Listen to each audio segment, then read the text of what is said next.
To enter maintenance mode on your Galaxy A07 is to simply go ahead and navigate to settings. Then scroll and select the option device care and look for maintenance mode at the bottom. Tap on it.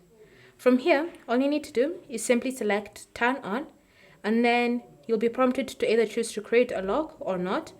And once you've made your choice, you can just tap on restart and verify your identity by entering in your current PIN, password, or pattern. Once you've done all of that, simply wait for your device to switch to maintenance mode.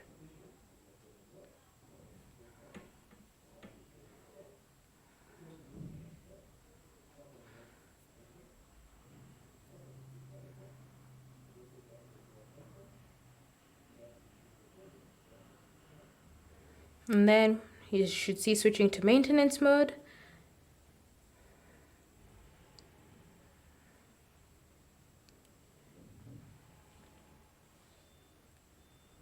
And then once it's done, you should see you've been successfully switched to maintenance mode. So from here, you can now go ahead and hand in your phone for maintenance, knowing that everything has been successfully secured on your phone. Thanks for watching, and I'll see you in the next video.